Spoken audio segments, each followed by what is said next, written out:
Hello friends, welcome to science magnet. दोस्तों, कैसे हैं आप लोग सभी? आई होप सभी अच्छे हैं, शानदार हैं, जानदार हैं।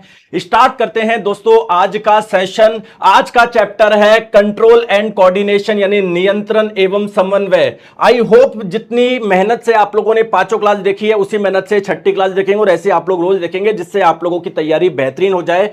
अब मैं आपको बता दूं कि इस क्लास की पीडीएफ आपको कहां पर मिलेगी। ऐप पे, ये जो साइंस मैग्नेट ऐप पे जो यूट्यूब कोर्सेज है ना, यहां पर आप लोगों को सारी क्लास की पीडीएफ मिल जाएगी। ठीक है, जैसे आप लोगों को क्लास खत्म होगी। और साइंस का फाउंडेशन बैच, निर्माण बैच चल ही रहा है। 799 इसका प्राइस है। पूरा एनसीईआरटी ओरिएंटेड है, कहीं कोई आपको दिक्कत नहीं आएगी। ये सारे इसके फीचर्स है। कंप्लीट थ्योरी बैच है, साथ में सारे क्वेश्चंस करवाता हूं मैं आप लोगों को।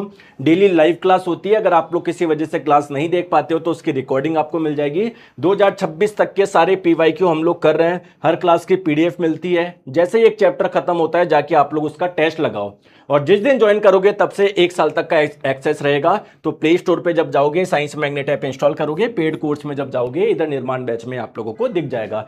चलिए दोस्तों, शुरुआत करते हैं आज का सेशन। अब देखिए दोस्तों, ये चैप्टर है क्या? ये क्या हो गया आज? ठीक है, देखो ये चैप्टर है क्या। आप लोगों को पता है हमारी बॉडी में अलग अलग ऑर्गन के बीच में कुछ कोऑर्डिनेशन होता है क्या? बताओ। जैसे ही आप लोग मान लो कोई गर्म जगह हाथ लगा लेते हो तो क्या ब्रेन तक तुरंत मैसेज आता है क्या? और आप लोग हाथ हटाते हो क्या? यानी अंगों के बीच में कोऑर्डिनेशन है, यानी समन्वय। क्या बॉडी के अलग अलग पार्ट पर कंट्रोल है क्या? किसका है? ब्रेन का है। तो इस पूरे चैप्टर में हम लोग दो चीजें पढ़ने वाले हैं। एक तो नर्वस सिस्टम यानी तंत्रिका तंत्र, और साथ में एंडोक्राइन सिस्टम यानी अंतःस्रावी तंत्र। क्योंकि दोनों तंत्र, दोनों सिस्टम मिलके ये काम करते हैं। ठीक है, पूरा चैप्टर जब आप लोग पढ़ोगे एक एक चीज क्लियर हो जाएगी। चलिए दोस्तों, शुरुआत करते हैं आज के क्वेश्चन की। पहला क्वेश्चन आपकी स्क्रीन पे। क्वेश्चन में बोला जा रहा है तंत्रिका तंत्र के अलावा, यानी नर्वस सिस्टम के अलावा और कौन सा सिस्टम है जो कि बॉडी में नियंत्रण का कार्य कर रहा है और अंगों के बीच में कोऑर्डिनेशन यानी समन्वय का काम कर रहा है। तो दो सिस्टम मिलके ये काम करते हैं। एक है आप लोगों का नर्वस सिस्टम यानी तंत्रिका तंत्र, और एक है एंडोक्राइन सिस्टम यानी अंतःस्रावी तंत्र। ठीक है, चलिए क्वेश्चन आपकी स्क्रीन पे बताइए कि नर्वस सिस्टम यानी तंत्रिका तंत्र का घटक कौन सा नहीं है। तंत्रिका तंत्र किस किस अंग से मिलकर बना होता है, आप लोगों को बेसिकली ये बताना है। देखिए, सबसे पहले बात करते हैं। आपको पता है कोई भी सिस्टम होता है वो बहुत सारे ऑर्गन से मिलकर बना होता है। तो नर्वस सिस्टम यानी तंत्रिका तंत्र किस किस से मिलकर बना होता है, समझिए। इसका सबसे इंपॉर्टेंट पार्ट क्या है दोस्तों? आपका ब्रेन यानी मस्तिष्क, क्योंकि यही है जो पूरी बॉडी को कंट्रोल करने में सबसे महत्वपूर्ण भूमिका निभाता है। दोस्तों, ब्रेन हो गया।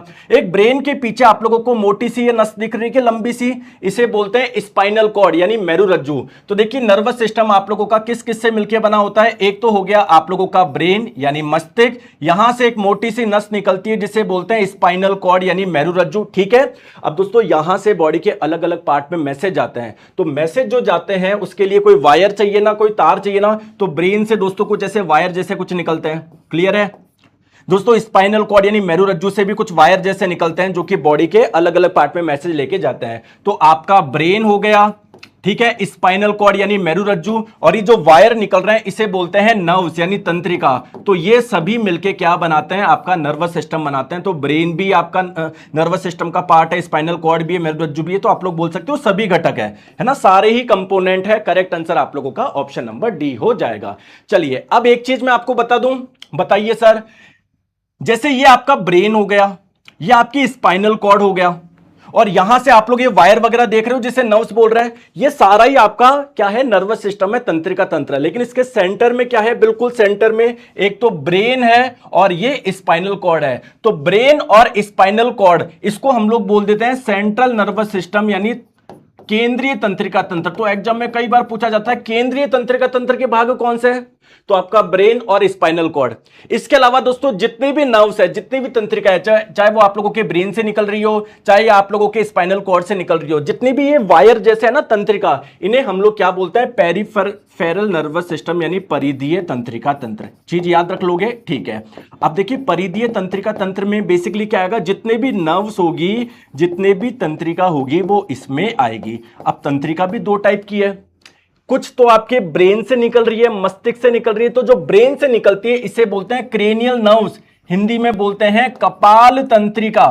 आ गई बात समझ में? और जो स्पाइनल कॉर्ड यानी मेरुरज्जु से जो वायर निकलते हैं इसको बोलते हैं स्पाइनल नर्व्स यानी मेरु तंत्रिका। चलिए दोस्तों इस क्वेश्चन का आंसर दीजिए, बताओ। इस बार के ग्रुप डी का क्वेश्चन है। तो हमारे शरीर के केंद्रीय तंत्रिका तंत्र का भाग कौन सा है? सेंट्रल नर्वस सिस्टम का। दो है, एक तो ब्रेन हो गया और एक स्पाइनल कॉर्ड। तो इनमें से क्या कोई करेक्ट आंसर हो जाएगा क्या? बिल्कुल, ऑप्शन नंबर ए इसका आंसर हो जाएगा। चलिए दोस्तों इसका आंसर बताएंगे इस बार के ग्रुप डी का क्वेश्चन। जो हमारा सेंट्रल नर्वस सिस्टम है यानी केंद्रीय तंत्रिका तंत्र, इसका मतलब क्या है? आपका ब्रेन और स्पाइनल कॉर्ड। और दोस्तों यहां से बॉडी के अलग अलग पार्ट में मैसेज आते हैं, यहां से आपके लीवर में, किडनी में, पैर में, सब जगह मैसेज आते हैं। तो बॉडी के अलग अलग पार्ट और सेंट्रल नर्वस सिस्टम के बीच में काम कौन कर रहा है? ठीक है, तो दोस्तों ये जो वायर होते हैं ना, ये जो वायर्स होते हैं नर्व तंत्रिका, ये कर रही है। तो कहीं ना कहीं इन्हें तो आप लोग पेरिफेरल नर्वस सिस्टम बोलते हो, परिधीय तंत्रिका तंत्र बोलते हो। तो परिधीय तंत्रिका तंत्र क्या कर रहा है? बॉडी के अलग अलग पार्ट और इस सेंटर पार्ट के बीच में क्या कर रहा है? कोऑर्डिनेशन का काम कर रहा है। ऑप्शन नंबर डी इसका आंसर आ जाएगा। क्लियर है क्या? चले आगे, चलिए नेक्स्ट क्वेश्चन आपकी स्क्रीन पे बताएंगे। बताइए, आपको बताना है तंत्रिका अलग अलग टाइप की होती है, दो टाइप की होती है। मैंने आपको बताया जो ब्रेन से निकलती है उसको बोलते हैं क्रेनियल नर्व्स यानी कपाल तंत्रिका, जो स्पाइनल कॉर्ड से निकलती है उसको बोलते हैं स्पाइनल नर्व्स यानी मेरु तंत्रिका। तो आप लोगों को बताना है कौन सी नर्व कहां से निकल रही है। दोस्तों बताइए, क्या मेरु तंत्रिका ब्रेन से निकलती है क्या? नहीं, ये तो आपकी स्पाइनल कॉर्ड मेरुरज्जु से निकलती है। क्या स्पाइनल नर्व्स हार्ट से निकलती है क्या? नहीं। दोस्तों क्या क्रेनियल नर्व्स यानी कपाल तंत्रिका ब्रेन से निकलती है? बिल्कुल करेक्ट आंसर आपका हो जाएगा ऑप्शन नंबर सी। अब दोस्तों बात मुझे बताइए, जैसे ये आपका ब्रेन है, इससे जो नर्व्स निकल रही है उससे बोल रहे हैं क्रेनियल नर्व्स यानी कपाल तंत्रिका। तो एक इधर निकल रही है तो एक इधर निकलेगी भाई, क्योंकि बॉडी के लेफ्ट में भी भेजना है मैसेज, राइट में भी भेजना है।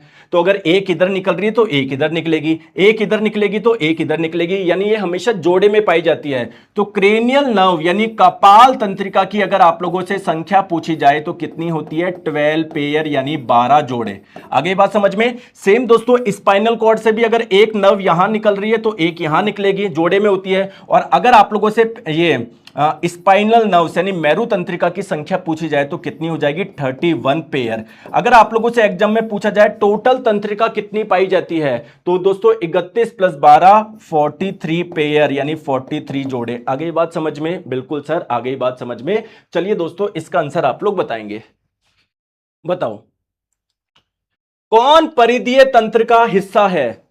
तो पेरिफेरल नर्वस सिस्टम किससे मिलकर बना होता है? बताइए, मेरु तंत्रिका और कपाल तंत्रिका से। ठीक है, तो बताइए कपाल और मेरु है ना, दोनों तंत्रिका, कपाल और मेरु दोनों प्रकार की तंत्रिका मिलकर क्या बनाते हैं? आप लोगों का पेरिफेरल नर्वस सिस्टम बनाते हैं, परिधीय तंत्रिका तंत्र बनाते हैं। बताइए दोस्तों, एनिमल्स में यानी जंतु में जो सेंसिटिविटी होती है और रेस्पॉन्सिवनेस होती है, जो प्रतिक्रिया, उसके लिए कौन सा सिस्टम महत्वपूर्ण है? जैसे आप लोग मुझे बताइए, आपने किसी गर्म जगह पर हाथ लगा दिया, तुरंत हटा देते हो ना, तुरंत रेस्पॉन्स देते हो। तो इसके पीछे कौन रेस्पॉन्सिबल है? कहीं ना कहीं ब्रेन, स्पाइनल कॉर्ड, ये सब है ना, कहीं ना कहीं नर्वस सिस्टम ये काम कर रहा है, आपका तंत्रिका तंत्री काम कर रहा है। ऑप्शन नंबर सी इसका सही आंसर हो जाएगा। चलिए दोस्तों इसका आंसर बताइए, बढ़िया क्वेश्चन है, बताओ। दोस्तों एक रोगी है, ठीक है, एक पेशेंट है, वो अपना बायां हाथ नहीं हिला पा रहा, लेफ्ट हैंड अपना मूवमेंट नहीं कर पा रहा, उसमें बाएं हाथ को हिला नहीं पा रहा, उसमें कोई मूवमेंट नहीं हो रहा। लेकिन दोस्तों जब उसने अपना टेस्ट करवाया, ब्रेन का स्कैन करवाया, तो देखा ब्रेन में, मस्तिष्क में कोई भी डैमेज नहीं है, ब्रेन बिल्कुल सही है।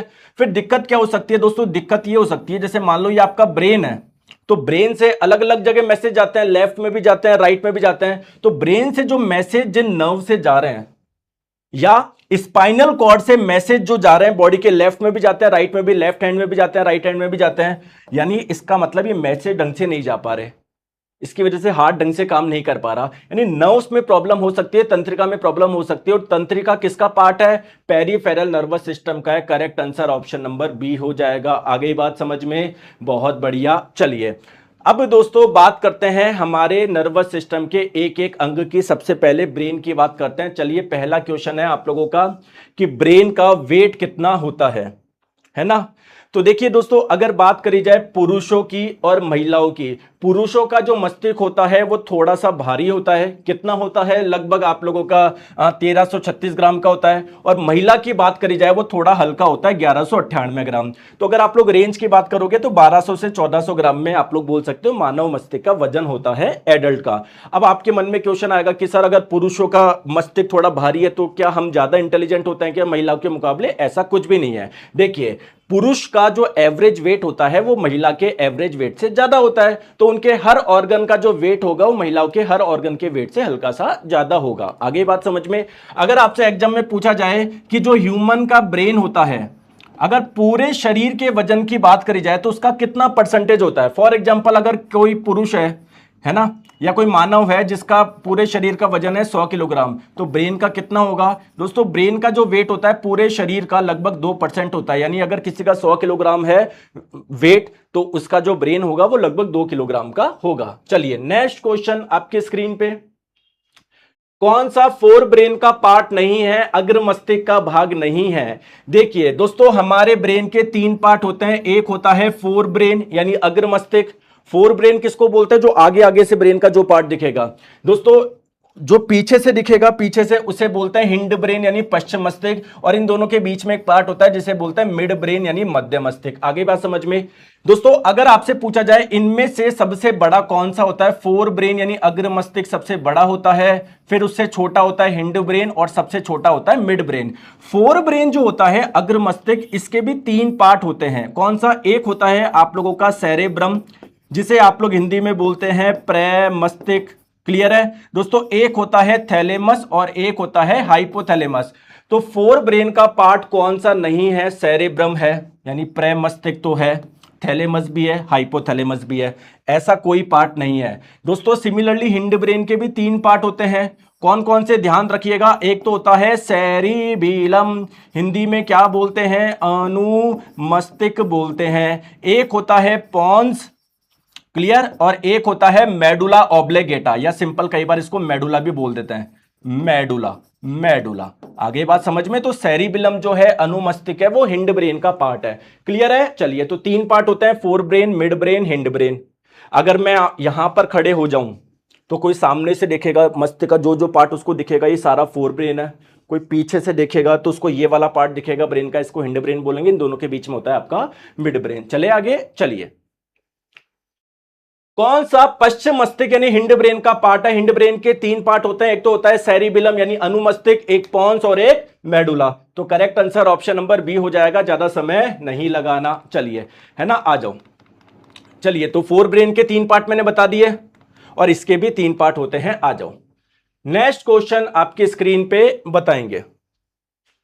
बताओ, ग्रुप डी 27 दिसंबर का क्वेश्चन, आइए समझते हैं। देखो दोस्तों, जो फोर ब्रेन होता है ना अग्र मस्तिष्क, इसके 3 पार्ट मैंने बताए थे। एक मैंने आपको बताया था सेरेब्रम, जिसे आप लोग हिंदी में बोलते हैं प्रेम मस्तिष्क, है ना। तो फोर ब्रेन के जो 3 पार्ट होते हैं उनमें से सबसे बड़ा पार्ट कौन सा है? सेरेब्रम। या फिर मैं बोलूं ब्रेन के जितने भी सब पार्ट होते हैं उसमें से सबसे बड़ा कौन सा होता है? सेरेब्रम। दोस्तों, इसके 2 काम होते हैं। दोस्तों, हमारी जो भी मेमोरी होती है, जो भी मेमोरी स्टोर रहती है ना, याददाश्त, वो कौन से पार्ट में रहती है? सेरेब्रम में। जैसे आपने कल कुछ पढ़ा तो वो कहां पर स्टोर है? कहां पर है? वो आपके सेरेब्रम में। दूसरी बात दोस्तों, इसका काम क्या है? जितनी इंटेलिजेंसी होती है ना, बुद्धिमत्ता, उसके लिए भी यही वाला पार्ट रेस्पॉन्सिबल है। जैसे आपको पता है कोई व्यक्ति ज्यादा इंटेलिजेंट होता है, कोई कम व्यक्ति, है ना, तो उसके लिए कौन रेस्पॉन्सिबल है? सेरेब्रम ही है। तीसरा काम क्या है इसका?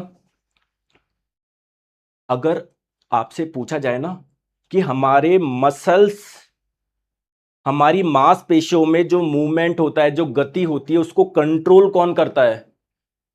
बताओ। जैसे अगर मैं चल रहा हूं तो मेरी मसल्स पे मेरा कंट्रोल होना चाहिए क्या? मांसपेशियों पे कंट्रोल होना चाहिए क्या? जी। तो ये काम करता है सेरिबिलम यानी अनुमस्तिष्क। लेकिन अगर मैं आप लोगों से पूछूं कि मसल में यानी मांसपेशियों में जो मूवमेंट होता है, इसे स्टार्ट कौन करता है? मैसेज कौन देता है कि भैया मसल्स में मूवमेंट होना चाहिए? वो ये करता है। 3 काम याद रखिएगा। अगर बोला जाए कि फिर चलो इसने स्टार्ट तो कर दिया, बाद में उसको कंट्रोल कौन करता है, वो सेरिबेलम करता है, अनुमस्तिष्क करता है, ध्यान रखिएगा। क्लियर है? तो सोचने, सीखने, जो भी आप लोग सोच पाते हो, ठीक है, जो भी आप लोग थिंकिंग कर पाते हो, थिंकिंग सोच पाते हो, वो सेरिब्रम यानी प्रेमस्तिष्क की वजह से ही सोच पाते हो। ऑप्शन नंबर ए इसका करेक्ट आंसर हो जाएगा। ठीक है, चलिए बताएंगे दोस्तों, ब्रेन का कौन सा पार्ट है जो कि काफी हाई, उच्च स्तरीय सोच, आप लोग काफी हाई लेवल का सोच रहे हो। देखो, सोचने के लिए, मेमोरी के लिए, सभी के लिए सेरेब्रम यानी प्रेमस्तिष्क रेस्पॉन्सिबल है आप लोगों का। ठीक है, और दोस्तों सेरेब्रम यानी जो प्रेमस्तिष्क है किसका पार्ट है? फोर ब्रेन का, अग्र मस्तिष्क का। तो क्या कहीं ना कहीं मैं ऑप्शन नंबर डी पे टिक लगा सकता हूं क्या? बिल्कुल सर, लगा सकते हो। ठीक है, चलिए आ जाओ नेक्स्ट क्वेश्चन।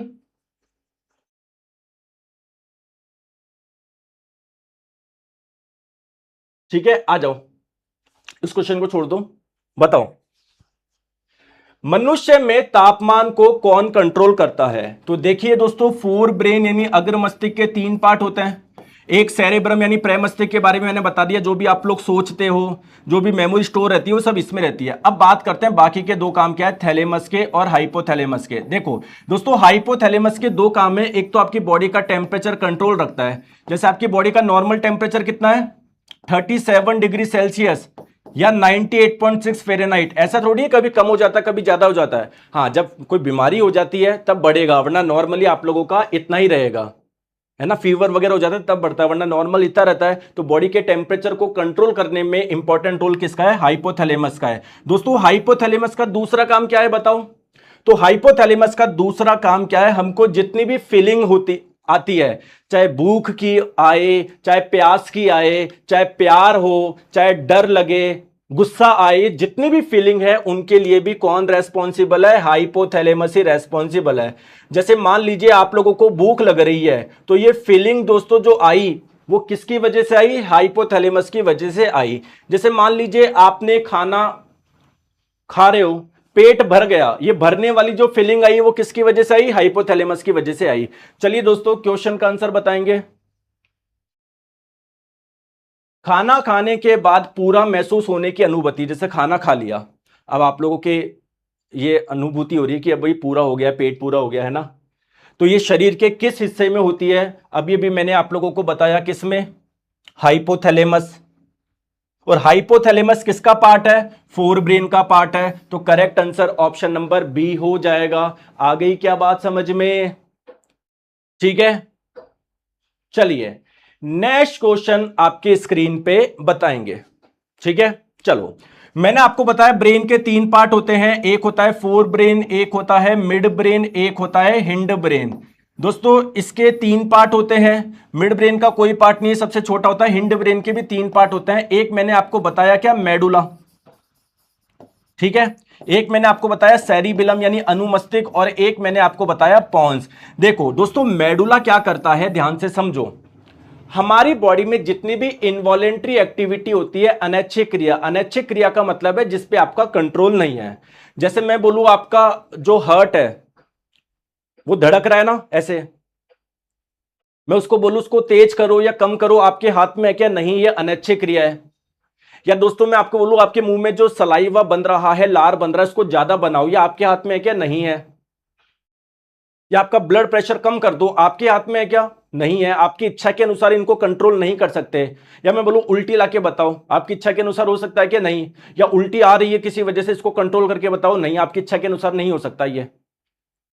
ठीक है, तो इन सभी क्रियाओं को अनैच्छिक क्रिया बोलोगे। जितनी भी अनैच्छिक क्रिया होती है वो मेडुला ऑब्लंगेटा के द्वारा कंट्रोल होती है। Correct answer option number B हो जाएगा। बात समझ में आ रही है क्या? और मेरे प्यारे दोस्तों, सिलेक्शन किस किस को लेना है बताओ? तो अगर सिलेक्शन लेना है, पढ़ाई कर रहे हो दोस्तों, बहुत अच्छी बात है, लेकिन मेरी रिक्वेस्ट है दोस्तों, रिवीजन भी करा करो। अगर आप लोग रिवीजन नहीं करोगे तो भूलोगे, ऑब्वियसली बात है, हर इंसान भूलता है, मैं भी भूलता हूं। तो मान लो अगर आपने कल की क्लास ली लेकिन उसको आप लोग रिवाइज नहीं करा, एक दो दिन बाद या एक दिन बाद या शाम को, तो आप लोग एग्जाम तक याद नहीं रहेगा। आप लोग उसको याद रिवाइज करते रहा करो। ठीक है, आ रही है बात समझ में? तो इसीलिए दोस्तों मैं संडे की कल की छुट्टी दूंगा, कोई क्लास नहीं लूंगा। भैया मेरा भी गले में इन्फेक्शन है, मेरे को भी आराम चाहिए। अगर मेरे को गले में इन्फेक्शन नहीं भी होता, मैं बिल्कुल फिट एंड होता, मैं तब भी नहीं लेता। संडे को बढ़िया रिवाइज करो जो भी हमने पढ़ा है, फिर हमारी नेक्स्ट क्लास मंडे को होगी, ठीक है? एक दिन तुमको भी चाहिए भैया, तुम भी कोई मशीन नहीं हो मैं बोलूंगा और भाई साहब 18-20 घंटे पढ़ो। अरे कौन पढ़ता है 18-20 घंटे यार? मशीन हो क्या तुम भी इंसान हो, तुम्हारा भी ब्रेन है, वो भी थकता है। तो तुम भी थोड़ा सा रिलैक्स करा करो और पूरे सप्ताह भर का रिवाइज करा करो, वरना फिर तो घिसने का तो कोई वो नहीं है। पढ़ते रहो एग्जाम तक है, फिर बोलते हो सर मेरा सिलेक्शन नहीं होता। रिवीजन करते नहीं हो, कहां से होगा? आ जाओ। ब्लड प्रेशर, सलाइवा, उल्टी वगैरह आ रही है, सब किसके द्वारा कंट्रोल होगा? जो आपके पश्चिम मस्तिष्क में मेडुला है ना, जिसे हिंदी में कई बार मज्जा भी बोल देते हैं, ठीक है? तो मेडुला है ना, ये करता है ये काम। ऑप्शन नंबर 20 का आंसर हो जाएगा। चलिए दोस्तों बताओ, सेरिबीलम किससे कंट्रोल, सेरिबीलम का क्या काम है, किससे संबंधित है? तो दोस्तों हमारे हिंड ब्रेन पश्चिम मस्तिष्क के 3 पार्ट है, सेरिबीलम, अनुमस्तिष्क, एक पॉन्स और एक मेडुला। तो सेरिबीलम अनुमस्तिष्क का काम क्या होता है? हमारी जो मसल्स होती है ना, मांसपेशियां, ये इस पे कंट्रोल रखता है, या मांसपेशियों में जो भी मूवमेंट होता है, जो भी गति होती है, उस पे उन पे कंट्रोल कौन करता है? सेरिबीलम करता है। दोस्तों अगर आपका सेरिबीलम काम नहीं करे ढंग से, तो मसल्स पे कंट्रोल नहीं रहेगा, आप लोग खड़े ही नहीं रह पाओगे, क्योंकि खड़े में रहने के लिए भी आपकी मसल्स का अच्छे से काम करना जरूरी है ना। दोस्तों जो व्यक्ति शराब पीता है, आपने देखा होगा वैसे चलता है? क्यों? क्योंकि जो व्यक्ति शराब पीता है, फिर उसके सेरिबेलम पे प्रभाव पड़ता है, सेरिबेलम ढंग से काम ही नहीं कर पा रहा, मसल्स को कौन कंट्रोल करेगा? कोई नहीं करेगा। तो मसल्स में जो भी घुमाव होता है, मसल्स में जो भी गति होती है ना, उस पर कंट्रोल करने का काम किसके द्वारा होता है? अनुमस्तिष्क का होता है। ऑप्शन नंबर डी इसका आंसर हो जाएगा। चलिए दोस्तों बताएंगे, जितने भी वॉलेंट्री एक्शन होते हैं, स्वैच्छिक क्रिया जो अपनी इच्छा के अनुसार कर सकते हो, जैसे मान लीजिए मुझे पेन उठाना है तो मुझे झुकना पड़ेगा। अगर मुझे झुकना पड़ रहा है तो मेरी मसल्स पे मेरा कंट्रोल होना चाहिए, ठीक है? अगर मैं सीधा खड़ा हूं, बॉडी का पोस्चर है ऐसे बना के रखना है, तो इस पे भी मसल्स पे कंट्रोल होना चाहिए। तो ये सारा काम कौन कर रहा है? बेचारा सेरिबेलम कर रहा है, अनुमस्तिष्क कर रहा है। देखो आपके बॉडी के अलग अलग पार्ट कितने सारे काम कर रहे हैं और आप बॉडी पे ध्यान ही नहीं दे रहे, है ना? आगे बात समझ में? चलिए, अब गुरुजी ब्रेन के बारे में तो बता दिया, ब्रेन के पीछे एक मोटी सी नस निकलती है जिसे स्पाइनल कॉर्ड यानी मेरुरज्जु बोलते हैं। सर इसके बारे में तो बताइए। बिल्कुल बताएंगे, चलिए आ जाओ बताओ। मैंने अपने हाथ को आग से वापस खींच लिया। दोस्तों जैसे ही आप लोगों का हाथ किसी गर्म जगह लगा, या फिर जैसे ही आप लोगों का पैर किसी कांटे पे लगा, तुरंत हटा लेते हो क्या? इसको बोलते हैं दोस्तों रिफ्लेक्स एक्शन, हिंदी में बोलते हैं प्रतिवर्ती क्रिया। तो प्रतिवर्ती क्रिया किसके द्वारा कंट्रोल होती है? आपकी स्पाइनल कॉर्ड के द्वारा होती है, मेरुरज्जु के द्वारा होती है। ऑप्शन नंबर बी इसका सही आंसर हो जाएगा। क्लियर? ये ब्रेन के पीछे थी ना आपकी स्पाइनल कॉर्ड, मेरुरज्जु, इसके द्वारा कंट्रोल होता है। तो चलो दोस्तों ग्रुप डी में एक बार यही पूछ लिया कि बताओ स्पाइनल कॉर्ड होती कहां पर है? ये डायग्राम दे दिया कि भैया ये आपका मस्तिष्क है, तो स्पाइनल कॉर्ड कहां से कनेक्ट होती है? यहां से होती है, यहां से। तो दोस्तों हमारा जो ब्रेन है ना, इसके पिछले पार्ट से आप लोगों की स्पाइनल कॉर्ड कनेक्ट होती है, बिल्कुल पिछले पार्ट से, यहां से। 4 ऑप्शन नंबर डी इसका सही आंसर हो जाएगा। आगे क्या बात समझ में? ठीक है, चलो आ जाओ दोस्तों। रिफ्लेक्स आर्क यानी प्रतिवर्ती चाप कहां पर बनता है? अब ये प्रतिवर्ती चाप क्या होता है, रिफ्लेक्स आर्क क्या होता है, दोस्तों समझिए मेरी बात को, है ना? इसको मैं थोड़ी देर में समझा दूं। अब अभी क्योंकि उसके लिए मुझे पहले न्यूरॉन समझाना पड़ेगा, तो अभी न्यूरॉन समझेंगे ना तब मैं समझाऊंगा। बेसिकली होगा क्या, आपने मान लीजिए किसी गर्म जगह हाथ लगाया, तो यहां से मैसेज आएगा, फिर स्पाइनल कॉर्ड कुछ काम करेगी, फिर मैसेज जाएगा। तो एक बेसिकली मैसेज आ रहा है, फिर कुछ हो रहा है, फिर जा रहा है, ये पूरा आर्क बनता है। ये स्पाइनल कॉर्ड में ही बनता है, मेरुरज्जु में ही बनता है। Option number C. चलिए दोस्तों इसका आंसर आप लोग बताएंगे, बताओ। निम्नलिखित कथनों को ध्यान से पढ़े और गलत कथन चुने। दोस्तों सेरेब्रम प्रमस्तिष्क मानव मस्तिष्क का सबसे बड़ा हिस्सा है, क्या मैंने बताया? और सोचने के लिए और स्वैच्छिक क्रियाओं के लिए जिम्मेदार है क्या? वॉलेंट्री एक्शन के लिए। बिल्कुल यार सही बात है। मेडुला ऑब्लेंगेटा प्रतिवर्ती क्रिया को नियंत्रित करता है कि रिफ्लेक्स एक्शन मेडुला के द्वारा होता है क्या? नहीं, ये तो स्पाइनल कॉर्ड मेरुरज्जु के द्वारा होता है। गलत कथन चुनना था यार, मेरे को तो ऐसे दिख गया ऑप्शन नंबर सी। बोलो, कर लोगे क्या एग्जाम में? जब ये क्वेश्चन आते हैं ना, बच्चा क्या बोलते हो, सर स्टेटमेंट में पूछा है, ऐसे मतलब बातें भी ऐसे करते हो कि है ना, जैसे ग्रुप डी का फर्स्ट डे फर्स्ट शिफ्ट का होता ना, जितने भी बच्चे थे ना अपने, जैसे आप लाइव क्लास में वगैरह पढ़ रहे हो, सबने बोला सर बढ़िया पेपर हुआ है, कुछ खास नहीं है, आराम से, मतलब इजी टू मॉडरेट है। मैं अलग अलग चैनल पे एनालिसिस देखता हूँ जो एग्जाम सेंटर से बाहर निकलते हैं, और वहां पर भी सारे बच्चे पढ़े लिखे होते हैं, सारे बोलते हैं हाँ इजी टू मॉडरेट है। एक आएगा स्टेटमेंट वाला पूछा गया है, स्टेटमेंट वाला, पता नहीं 6 साल से कोई जॉब कर रहा होगा, एकदम से गलती से एग्जाम देने चला गया वो। चलो आ जाओ, बताओ। ठीक है दोस्तों, हमारा जो तंत्रिका तंत्र है ना, मतलब ब्रेन हो गया, स्पाइनल कॉर्ड हो गया, नर्व्स हो गई, अब देखो ये कितना शानदार काम कर रहा है, यहां से मैसेज जा रहा है अलग अलग जगह में। तो ये एक विशेष कोशिकाएं पाई जाती है इनमें, या मैं बोलूं नर्वस सिस्टम बहुत विशेष कोशिकाओं से मिलकर बना हुआ है। इन दोस्तों कोशिका का नाम क्या है? न्यूरॉन। हमारी बॉडी में अलग अलग कोशिका पाई जाती है, उसमें से दोस्तों सबसे लंबी कोशिका क्या है? न्यूरॉन ही है ना। ऐसे दिखती है आप लोगों को, बहुत लंबी कोशिका होती है आप लोगों की। तो करेक्ट आंसर आपका क्या हो जाएगा? Option number D. दोस्तों न्यूरॉन को क्या एक नाम से और जानते हैं क्या दोस्तों? इसको नर्व सेल यानी तंत्रिका कोशिका के नाम से भी जानते हैं, ठीक है, कंफ्यूज मत हो जाना। चलिए बताएंगे, मानव शरीर में सबसे लंबी कोशिका कौन सी? इस बार का 9 दिसंबर शिफ्ट 3 का किसका था ये शिफ्ट है? तो बता दोगे न्यूरॉन है, कोई दिक्कत ही नहीं है यार इसमें। चलो बताओ। न्यूरॉन के बारे में 4 चीजें पूछ ली और बताना है कौन सा कथन गलत है। ऐसे क्वेश्चन बल्कि ज्यादा आसान है। मान लो आप लोगों को नहीं पता, लेकिन आपको वो पता है सही क्या है, तो आप लोग तब भी आंसर कर सकते हो। आइए दोस्तों न्यूरॉन का स्ट्रक्चर समझते हैं। न्यूरॉन दोस्तों एक कोशिका है, दिखने में बिल्कुल ऐसे दिखती है ये, ठीक है। तो न्यूरॉन में क्या होता है? सबसे पहले दोस्तों होता क्या है, देखो, जैसे मान लो ये एक न्यूरॉन है, मान लो यहां से मैसेज अगले न्यूरॉन में जाएगा, फिर यहां से मैसेज अगले न्यूरॉन में जाएगा, और यहां से मैसेज अगले न्यूरॉन में जाएगा। बोलो यस और नो। अब एक न्यूरॉन की बात करी जाए तो दोस्तों जैसे मान लो ये न्यूरॉन है, क्या ये अपने पिछले वाले न्यूरॉन से मैसेज रिसीव करेगा? क्या ये वाला न्यूरॉन पिछले वाले न्यूरॉन से मैसेज रिसीव करेगा? क्या ये वाला इससे रिसीव करेगा?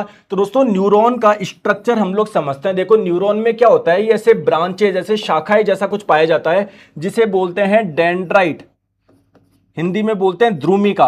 तो अगर एग्जाम में पूछा जाए न्यूरॉन का कौन सा पार्ट मैसेज रिसीव करता है, संदेश रिसीव करता है, तो कौन करता है? ये जो शाखा है, जो ब्रांचेज है, जिसे आप लोग बोलेंगे डेंड्राइट, ठीक है।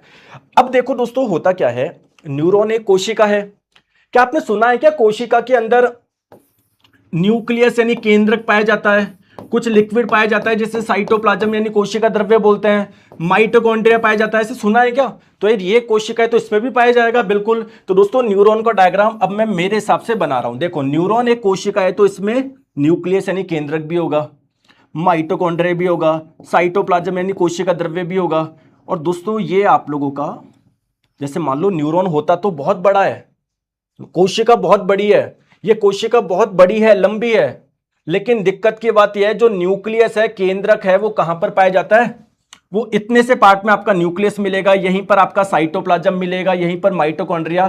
तो दोस्तों कोशिका का सारा माल तो केवल इस जगह पाया जा रहा है, तो इस वाले पार्ट को बोलते हैं सेल बॉडी, हिंदी में कोशिका काय, ठीक है।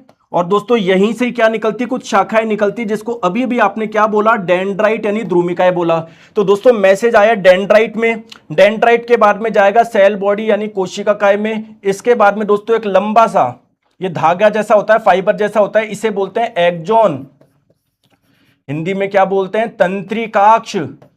तो मैसेज आप लोगों के इसमें जाता है, फिर यहां से ये जो है ना, ये न्यूरॉन का एंड है, इसे नर्व एंड भी बोलते हैं, तंत्रिका के किनारे भी बोलते हैं, है ना, या फिर इसको आप लोग क्या बोल सकते हो? हाँ, तंत्रिका के किनारे। आगे बात समझ में? अब पहले तो इस क्वेश्चन का आंसर बताओ, क्या डेंड्राइट संकेत प्राप्त करते हैं? क्या मेरे को तो ये सही लग रहा है।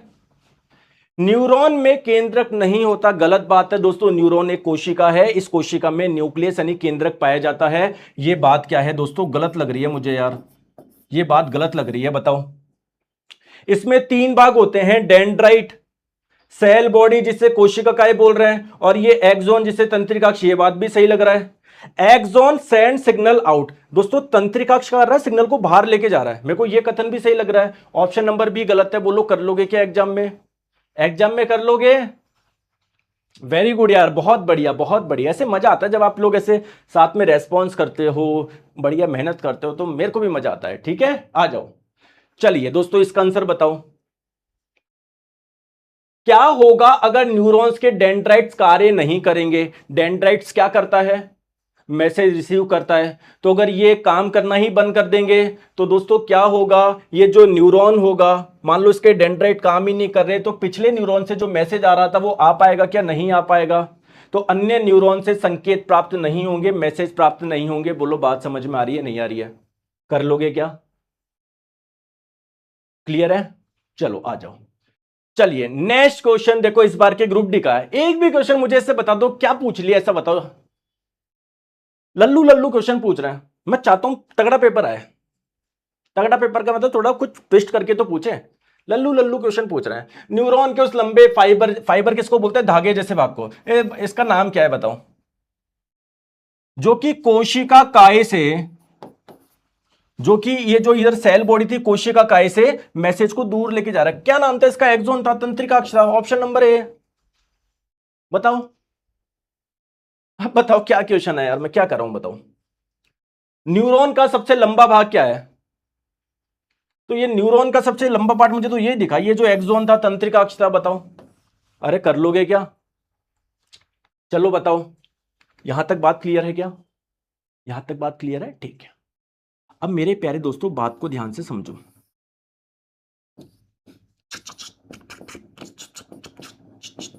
देखो मेरी बात को ध्यान से समझो।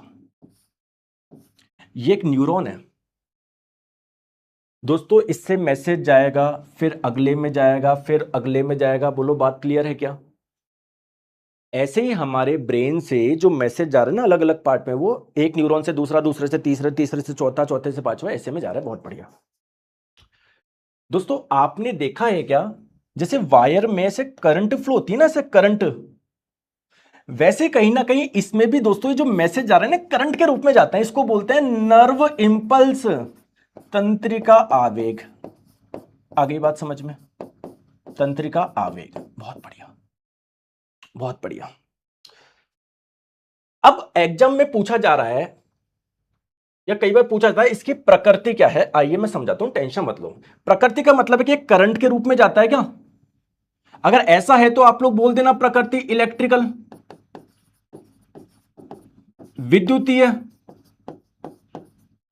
ठीक है, अगर ऐसा है तो। अब होता क्या है दोस्तों, जैसे मान लो ये एक वायर है, इसमें करंट जा रही है, दूसरा वायर जो है वो आपने इससे कनेक्ट नहीं रख रखा, जोड़ नहीं रखा, तो करंट क्या इसमें जा पाएगी क्या? जा पाएगी क्या? नहीं जा पाएगी। बहुत बढ़िया। तो सेम दोस्तों, जो पहला न्यूरॉन है और ये जो दूसरा न्यूरॉन होता है ना, दूसरा न्यूरॉन, दूसरा न्यूरॉन, ठीक है, पहले न्यूरॉन और दूसरे न्यूरॉन के बीच में कनेक्शन नहीं होता है, इसके बीच में गैप होता है। इस गैप को बोलते हैं साइनेप्स। क्या बोलते हैं? साइनेप्स। कुछ लोग सिनेप्स भी बोलते हैं, कोई बात नहीं, कैसे भी बोल लो भैया, मतलब समझ में आना चाहिए। आगे बात समझ में? जैसे अंग्रेजी में आप लोग, जैसे हम भारत के लोगों का जो बोलने का तरीका अलग है, बाहर के लोगों का अलग है। जैसे अगर इंडिया में कोई लोग इंग्लिश बोलेंगे तो आपको समझ में आ जाएगा, ठीक है, आपको अगर बोलनी नहीं आती लेकिन आप समझ लोगे। जैसे आप देखो विराट कोहली या इंडियन क्रिकेट के किसी भी प्लेयर का जब इंटरव्यू होता है तो बोलता है pitch was very good, it was, ball was easily coming to the bat, है ना, ऐसे ऐसे करके, बाउंड्री वॉज शॉर्ट। तो हमको समझ में आता है कि वो क्या बोलना चाह रहा है। और भाई साहब कोई ऑस्ट्रेलिया समझ ही नहीं आता, वर्ड्स वही है लेकिन उनका ऐसे। तो परेशान मत हुआ करो इसमें, है ना। आ जाओ। अब दोस्तों होता क्या है, यहां से मान लो करंट आ रही है, करंट आ रही है, करंट आ रही है, करंट आ रही है। होना क्या चाहिए था? करंट इस वाले न्यूरॉन में जानी चाहिए थी, लेकिन बीच में कनेक्शन ही नहीं है। तो दोस्तों यहां जो एंड है, किनारे हैं, न्यूरॉन के जो किनारे हैं, यहां पर क्या होता है, जो वो करंट आ रहा था, जो इलेक्ट्रिक इंपल्स आ रहा था, विद्युत आवेग आ रहा था, इसके लिए अभी तो मैं करंट करंट बोल रहा हूं, सही शब्द क्या है? इलेक्ट्रिक इंपल्स, विद्युत आवेग। जैसे ही आ रहा था, अब दोस्तों बीच में गैप है, तो यहां पर क्या होगा, वो जो मैसेज इलेक्ट्रिक रूप में आ रहा था, ये जो इलेक्ट्रिक मैसेज था, जो कि विद्युत संकेत था, वो यहां पर क्या होता है, केमिकल में, एक रसायन में कन्वर्ट हो जाता है। और ये केमिकल आगे जाता है, ये केमिकल आगे जाता है। जैसे ये केमिकल आगे जाता है वापस किस में बदल जाता है, करंट में बदल जाता है, इलेक्ट्रिक इंपल्स में बदल जाता है ना, विद्युत आवेग में बदल जाता है। फिर आप लोगों का ये ऐसे जाएगा करंट आगे, फिर वापस यहां पर केमिकल में कन्वर्ट होगा वो, फिर वो केमिकल आगे जाएगा, फिर वो वापस उसमें होगा। तो अगर पूछा जाए तंत्रिका आवेग, यानी ये जो मैसेज हो रहे हैं ना, एक से न्यूरॉन से जो मैसेज जा रहे हैं, या एक न्यूरॉन से दूसरे में मैसेज जा रहे हैं, तो कैसे जा रहे हैं आप लोग, इसके लिए सही वर्ड क्या होगा, इलेक्ट्रोकेमिकल यानी विद्युत रासायनिक, क्योंकि कहीं ना कहीं दोनों का मिक्सचर है। बोलो यस और नो, चलो है ना। तो जैसे न्यूरॉन, एक न्यूरॉन में तो ऐसे जाता है, लेकिन जब कोई दूसरा न्यूरॉन होता है ना, दूसरा न्यूरॉन, तो उसमें जैसे मान लो ये एक न्यूरॉन है, ये कोई दूसरा न्यूरॉन है, तो ऐसे केमिकल रिलीज हो जाता है, केमिकल ऐसे। क्लियर है, आ जाओ। लो यार, इस बार के ग्रुप डी का क्वेश्चन है, क्या क्या आंसर दूं बताओ, क्या क्वेश्चन है, साइनेप्स है सिनेप्स है, दो न्यूरॉन्स के बीच की जगह को दे दोगे आंसर, वेरी गुड यार, बहुत बढ़िया। चलिए ठीक है, चलो आ जाओ। हाँ अब आ जाओ, वो रिफ्लेक्स एक्शन, प्रतिवर्ती चाप का क्वेश्चन है। आइए अब इसको अच्छे से समझते हैं, है ना। रिफ्लेक्स एक्शन, प्रतिवर्ती क्रिया क्या होती है, कोई गर्म चीज है, हाथ लगाए तुरंत हटा लिया, that is the reflex action. प्रतिवर्ती क्रिया किसके द्वारा कंट्रोल होती है, स्पाइनल कॉर्ड यानी मेरुरज्जु के द्वारा। अब सर इसको समझाओ, आ जाओ। देखो पहले तो दोस्तों आप लोग समझिए, जो न्यूरॉन्स होते हैं ना, वो अलग अलग प्रकार के होते हैं। देखो जैसे मान लीजिए आपने गर्म जगह हाथ लगाया, ठीक है, तो कुछ न्यूरॉन्स होते हैं इसको सेंस कर लेते हैं कि हाँ यार कुछ है, तो इनको बोलेंगे सेंसरी न्यूरॉन। क्लियर है, ठीक है। फिर कुछ न्यूरॉन होंगे जो मैसेज लेके जाएंगे, हाथ हटा, उन न्यूरॉन्स को बोलेंगे आप लोग क्या, मोटर न्यूरॉन। तो देखो सेंसरी न्यूरॉन्स तो क्या है, जो मैसेज लेकर आएंगे आपके, मान लो आपके ब्रेन तक और आपके स्पाइनल कॉर्ड तक, सेंसरी न्यूरॉन तो मैसेज लेकर आएंगे। दोस्तों मोटर न्यूरॉन कौन से होंगे, जो मैसेज लेके जाएंगे आपके हाथ तक या पैर तक, ठीक है, एक्शन लेने के लिए, इसको बोलेंगे मोटर न्यूरॉन। और सेंसरी न्यूरॉन और मोटर न्यूरॉन को जो कनेक्ट करते हैं जो न्यूरॉन, उसको बोलते हैं इंटर न्यूरॉन। दोस्तों बात समझ में आ गई क्या, क्लियर है, ठीक है। तो होगा क्या, देखो बात को समझो, आपने कहीं पर गर्म जगह हाथ लगाया, तो देखो मैंने आपको कुछ ही समय पहले बताया था, क्या रिसेप्टर्स किसको बोलते हैं, बताओ कौन से चैप्टर में बताया था, अभी पता पड़ जाएगा तैयारी कैसी चल रही है। रिसेप्टर्स क्या होते हैं, कौन से चैप्टर में बताया था मैंने, बताओ। मैंने बताया था रिसेप्टर बॉडी के ऐसे पार्ट होते हैं जो किसी ना किसी चीज को सेंस करते हैं।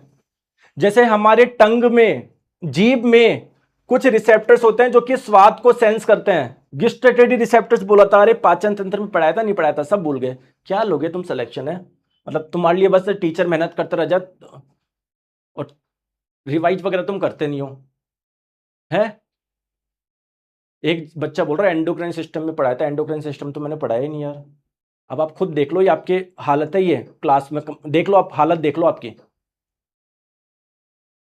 हालत देख लो आप खुद। एक बोल रहा रेस्पिरेटरी में, भैया रिक्वेस्ट कर रहा हूं, जो पढ़ रहे हो उसको रिवाइज करो, नहीं होगा सिलेक्शन। सुबह से रात क्लास देखते रहो, आपको बहुत मजा आएगा, मैथ्स देख लो, रीजनिंग देख लो, 10-10 क्लास से देख लो, बहुत मजा आएगा। लेकिन अगर आप लोग रिवीजन नहीं करोगे सब बेकार है। पढ़ लो सुबह से रात बढ़िया, नेट इंटरनेट फ्री है ही, या कहीं वाईफाई से कनेक्ट हो गया होगा फोन, देखते रहो सुबह से रात तक, कोई दिक्कत नहीं है, ठीक है। आ जाओ। तो दोस्तों हमारे स्किन में भी कुछ रिसेप्टर्स होते हैं जो कि किसको सेंस करते हैं, टेम्परेचर को, तापमान को या हीट को, बहुत बढ़िया। तो हमारे रिसेप्टर्स होते हैं स्किन में, त्वचा में, जिसको जो ये सेंस करेंगे, हाँ यहां पर कुछ गर्म है, ठीक है। फिर मैसेज जाएगा आपका वहां तक, जो मैसेज लेकर जा रहा है उस न्यूरॉन को बोलेंगे सेंसरी न्यूरॉन। मैसेज जो आएगा कि भैया हाथ हटा, उनको क्या बोलोगे आप लोग, motor neuron. Motor neuron basically message कहां पर लेके जा रही है, आपकी मसल में लेके आ रही है, मांसपेशी में लेके आ रही है, भाई हाथ हटा। क्लियर है। सेंसरी न्यूरॉन और मोटर न्यूरॉन को जो कनेक्ट कर रहे हैं उसे आप लोग बोलेंगे इंटर न्यूरॉन, या इसे रिले न्यूरॉन के नाम से भी जानते हैं, ठीक है। तो चलो दोस्तों इस क्वेश्चन का आंसर दो आप, क्या हो रहा है, ये पूरा जो बन रहा था ना, ये मैसेज जा रहे हैं फिर मैसेज आ रहे हैं, इसको बोलेंगे रिफ्लेक्स आर्क, प्रतिवर्ती चाप। तो देखो होता क्या है बताओ, और ये जो रिफ्लेक्स एक्शन है कंट्रोल कौन करता है? स्पाइनल कॉर्ड मेरुरज्जु, यानी जो मैसेज आने चाहिए वो स्पाइनल कॉर्ड तक आने चाहिए। ठीक है, तो दोस्तों रिसेप्टर से मैसेज क्या ब्रेन में जाते हैं? नहीं, ब्रेन ये काम नहीं करता, ये काम तो स्पाइनल कॉर्ड का है। तो रिसेप्टर से जो मैसेज होंगे वो स्पाइनल कॉर्ड फिर वापस ब्रेन में नहीं, रिसेप्टर से स्पाइनल कॉर्ड में आएंगे, स्पाइनल कॉर्ड मैसेज भेजेगी मोटर न्यूरॉन के माध्यम से मसल्स में कि भैया वर्क काम कर। ऑप्शन नंबर डी बताओ। ये एक दो क्वेश्चन होते हैं जो कि सिलेक्शन डिसाइड कर लेते हैं। ठीक है, ये एक दो क्वेश्चन होते हैं जो सिलेक्शन डिसाइड कर लेते हैं। मैं आपको गारंटी देता हूं इस क्लास में से कई बच्चे हैं, बहुत सारे बच्चे हैं जो 25 में से 19 या 20 क्वेश्चन सही करके आएंगे, बिल्कुल मैं गारंटी दे रहा हूं। लेकिन दोस्तों दिक्कत की बात यह है कि यार सिलेक्शन 19-20 में नहीं होने वाला। अब इस लेवल का पेपर आएगा, इसमें भी आप 19-20 करो और खुश हो जाओ कि मैंने तो 25 दिन ही क्लास ली थी, 30 दिन ही ली थी, मेरे 20 सही हो गए। बिल्कुल होंगे, 100% होंगे।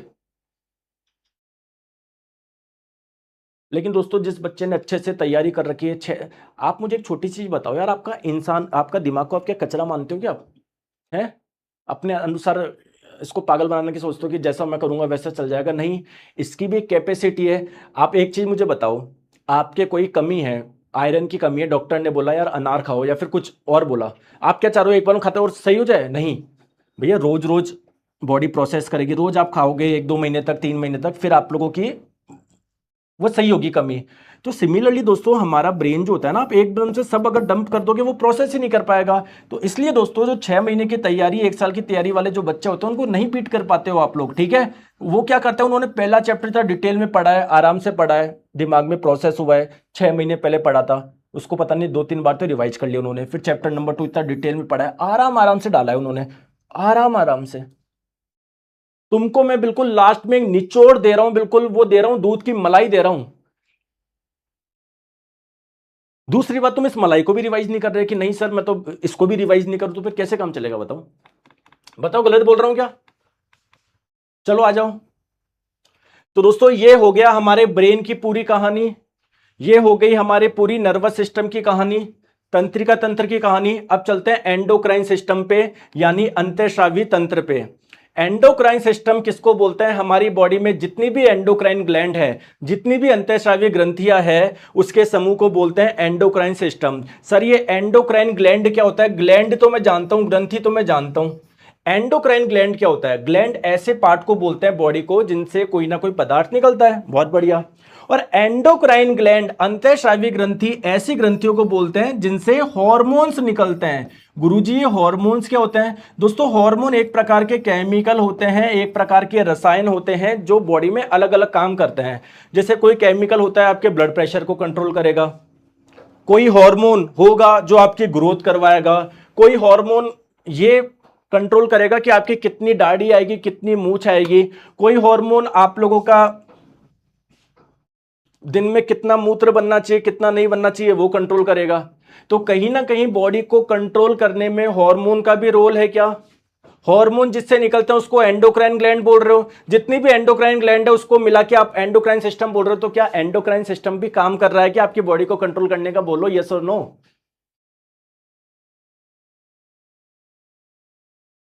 बोलो, आ जाओ फिर, चलाए धमाधम, आ जाओ।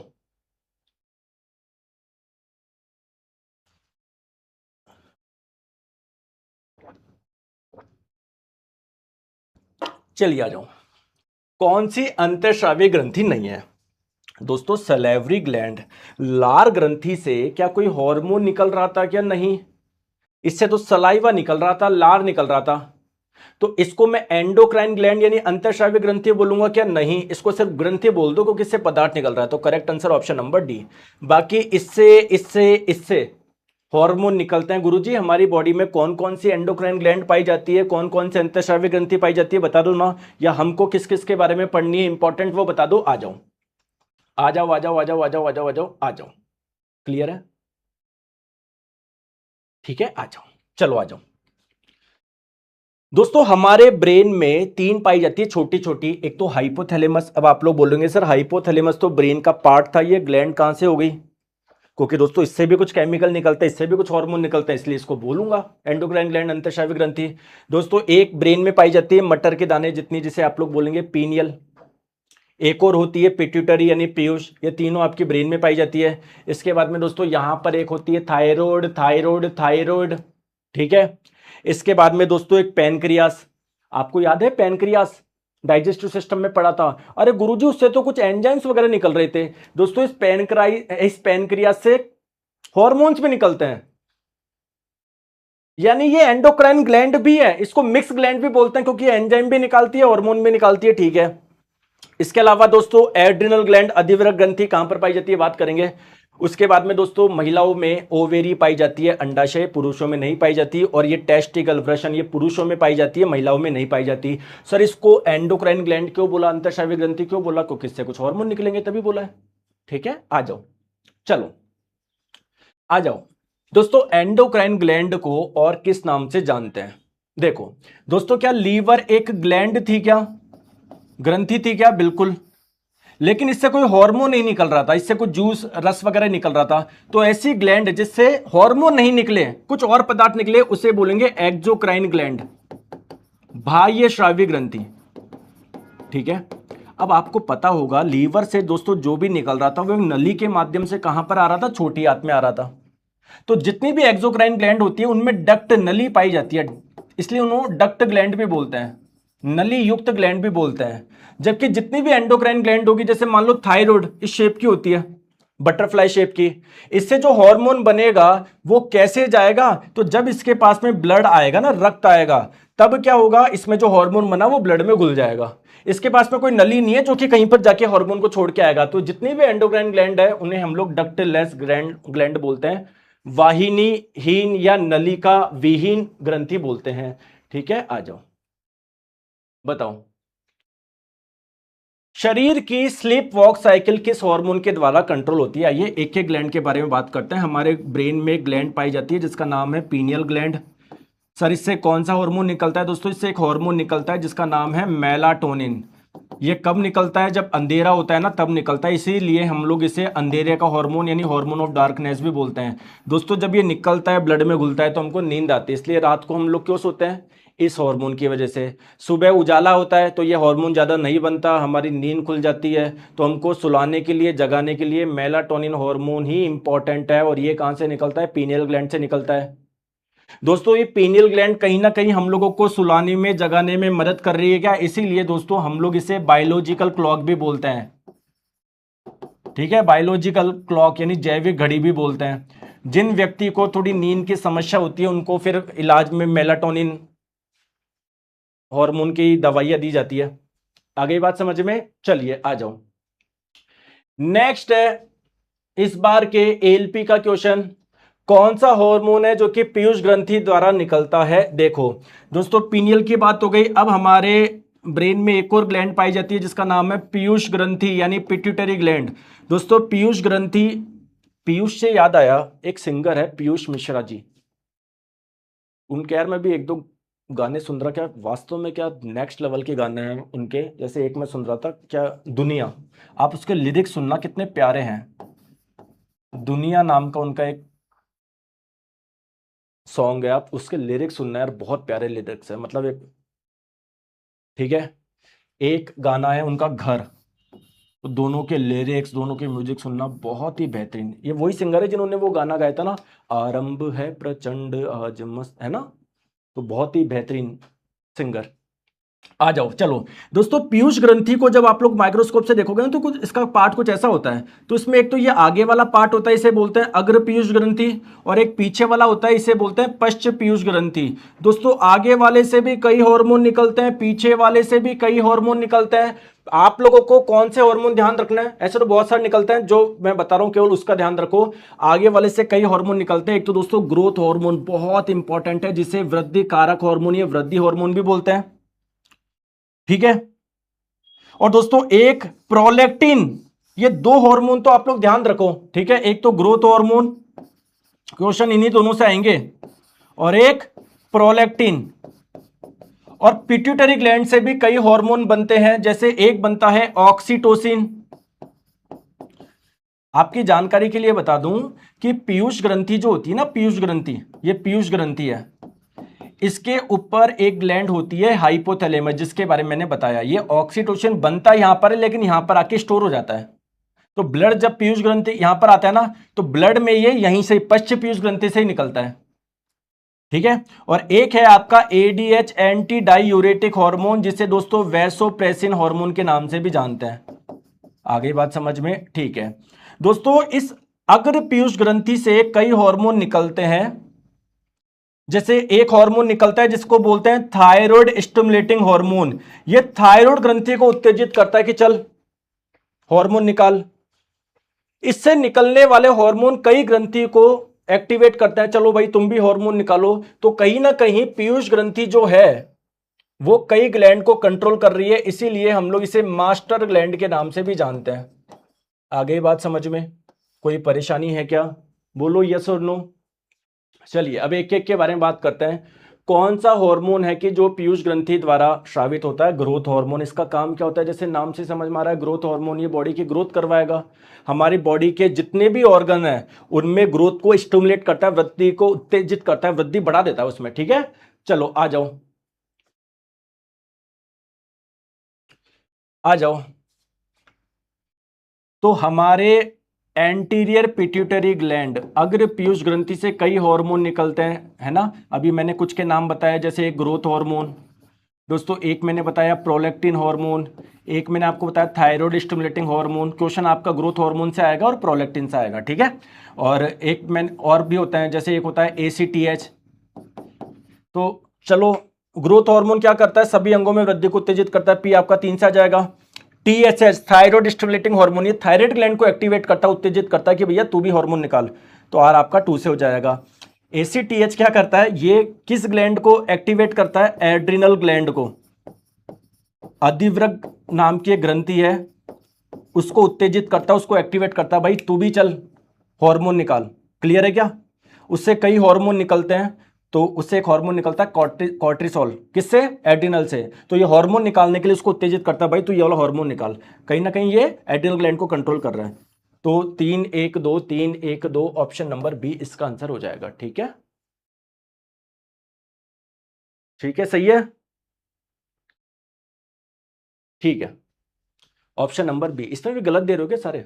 चलो, तो देखो एनसीईआरटी ने बड़े बड़े अक्षरों में लिखा हुआ है ग्रोथ हार्मोन के बारे में। इससे आएगा क्वेश्चन कि stimulate growth in all organ, सभी अंगों में वृद्धि को उत्तेजित कर देता है ये। चलो बताओ, स्तन ग्रंथि से दूध निकालने के लिए कौन सा हार्मोन इंपॉर्टेंट है? आ जाओ देखो दोस्तों, मैंने आपको एक हार्मोन बताया जिसका नाम है प्रोलैक्टिन हार्मोन, जो कि कहां से निकलता है? अग्र पीयूष ग्रंथि से। दोस्तों, इस प्रोलैक्टिन का काम क्या होता है? ध्यान से समझो।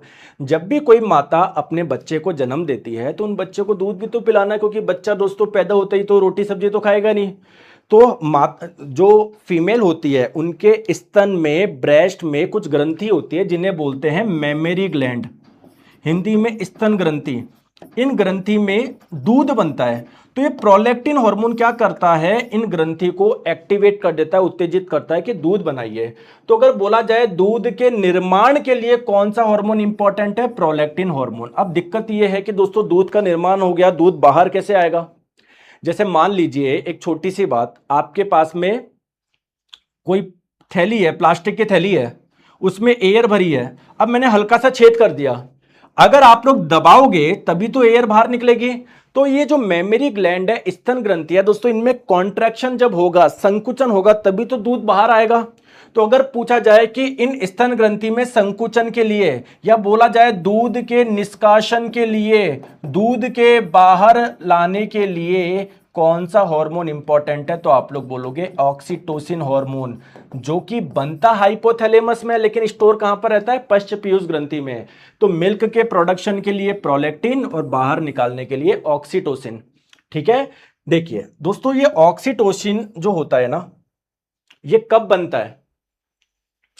अच्छा मुझे एक चीज बताओ, अगर ऑक्सीटोसिन बनेगा तभी तो दूध बाहर आएगा, है ना। तो आपने देखा होगा जब भी किसी बच्चे का जन्म होता है ना, अरे ऐसे हंसने की बात है क्या? ये हंस रहे हैं जैसे भैया तुमने तो कभी ऐसे, भाई अपनी भी सबकी माताएं हैं, अपन भी इसी प्रोसेस से जन्म हुआ है, अपन ने भी दूध पिया है ना। ऐसे हंसने की क्या बात है? बॉडी का पार्ट है। इस पे हंसने का मतलब है अपन अपनी माता जी पे हंस रहे हैं, ऐसी बातें करते हो। आ जाओ। तो जब भी किसी बच्चे का जन्म होता है ना, उनको माता जी के पास में सुलाते हैं। क्यों? क्योंकि जिससे माता जी को काफी लव आए, दुलार आए, जिससे ये हार्मोन बने। आगे बात समझ में? तो इसलिए इसे वो लव हार्मोन बोलते हैं। चलो आ जाओ, नेक्स्ट क्वेश्चन इस बार के ग्रुप डी का। आ जाओ। चलिए दोस्तों, कई बार क्या होता है, ये पिट्यूटरी ग्लैंड है ना, पीयूष ग्रंथि, ये ग्रोथ हार्मोन नहीं निकालती, बहुत कम निकालती है। तो हाइपोथैलेमस क्या करता है, इसका काम क्या होता है दोस्तों? ये कुछ केमिकल निकालता है, कुछ रसायन निकालता है, या फिर आप लोग बोल दो कुछ हार्मोन निकालता है, जो कि क्या करता है, इस पिट्यूटरी ग्लैंड को एक्टिवेट करता है, उत्तेजित करता है, भाई ग्रोथ हार्मोन निकाल। ठीक है। तो हाइपोथैलेमस ने जो निकाला, इसको हम लोग रिलीजिंग फैक्टर के नाम से भी जानते हैं, रिलीजिंग फैक्टर। क्लियर है? मोचन कारक। तो ये केमिकल क्या करता है, इस पिट्यूटरी ग्लैंड को, इस पीयूष ग्रंथि को एक्टिवेट करता है। तो पीयूष ग्रंथि को एक्टिवेट कौन कर रहा है? हाइपोथैलेमस कर रहा है। ऑप्शन नंबर ए इसका आंसर हो जाएगा। एक बच्चा बोल रहा है सर फिजिक्स भी कराओ, तभी तो सिलेक्शन नहीं हुआ तुम्हारा, और होगा भी नहीं, मैं लिख के देता हूं मैं। है तुम डाउट ही ऐसे पूछते हो यार। एक चीज मुझे बताओ, है ना, आप किसी बच्चे से पूछो कि बताओ भारत के प्रथम प्रधानमंत्री का नाम क्या था, एक एग्जांपल, या मान लो पूछा जाए भारत के प्रधानमंत्री का नाम क्या है, छोटा सा बच्चा है, कोई बात नहीं यार। अगर वो मान लो नरेंद्र मोदी जी नहीं बता पाए, तो मान लो हो सकता है वो राहुल गांधी जी बता दे, या कुछ भी, मान लो ऐसे नेताजी का नाम ले ले, नितिन गडकरी जी, मान लो उनको नहीं पता। अब वो पूछेगी, आप पूछोगे बताओ भारत के प्रधानमंत्री का नाम क्या है, और वो बोले रेड कलर, तो आपका दिमाग नहीं सटक जाए क्या? है? चलो ठीक है, थोड़ा आसपास तो बताता, कोई नेता, किसी और नेताजी का बताता है, चलो मान लो बच्चों को नहीं, वो बोलता रेड कलर, तो आपका दिमाग खराब नहीं हो जाएगा यार, कोई मिलान ही नहीं है यार, क्या पढ़ रहा है बच्चा? मान लो अगर किसी और नेता का तो समझ में आता कि यार चलो कंफ्यूज हो गया, छोटा सा बच्चा है।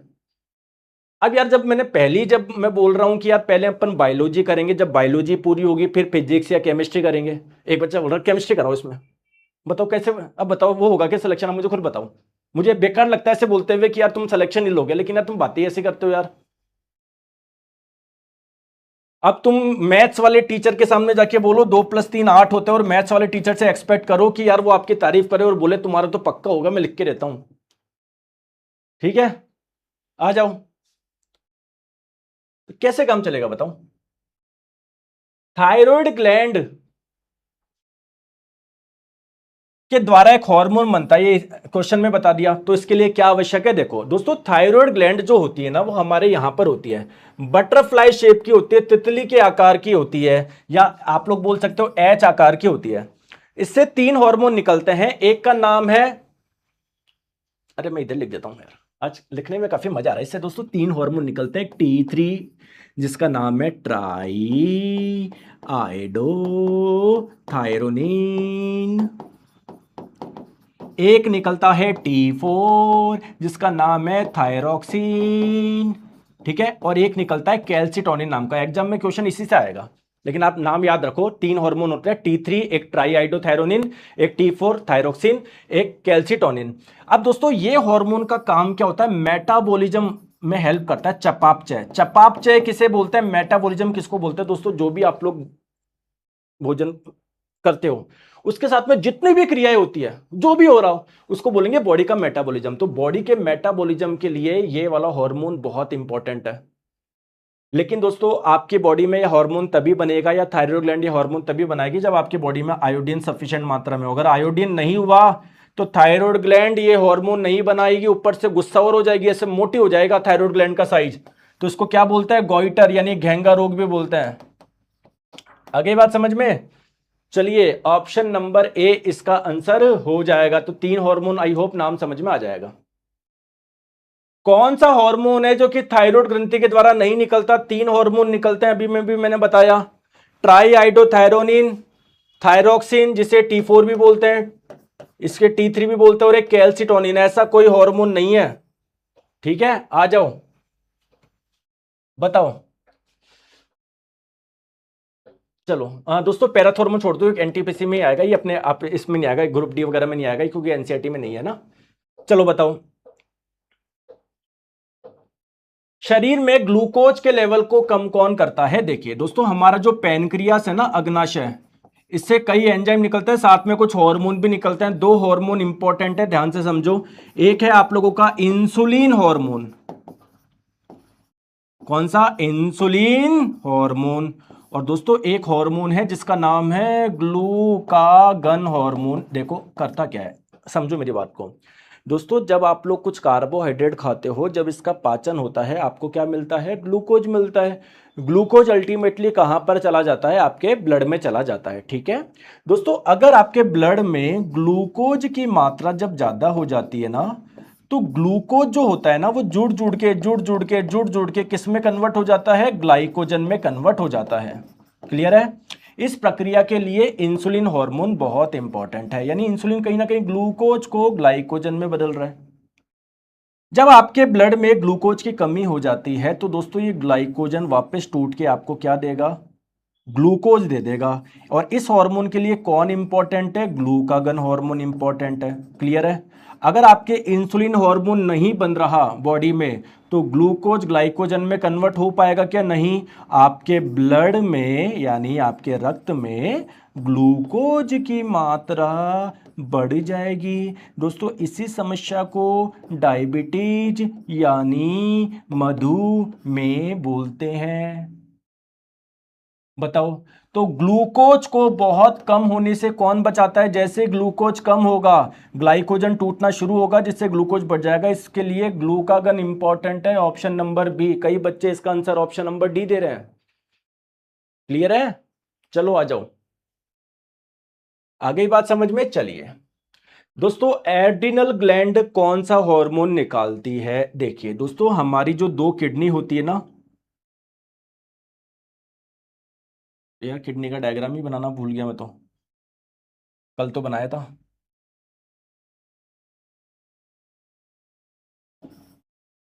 सही है, ठीक है, आ जाओ आ जाओ आ जाओ भैया। दोस्तों हमारी जो किडनी होती है ना, दोनों किडनी के ऊपर एक एक ग्लैंड पाई जाती है। इन ग्लैंड का नाम है एड्रिनल ग्लैंड यानी अधिवृक्क ग्रंथि। अब दोस्तों एड्रिनल ग्लैंड से कई हार्मोन निकलते हैं।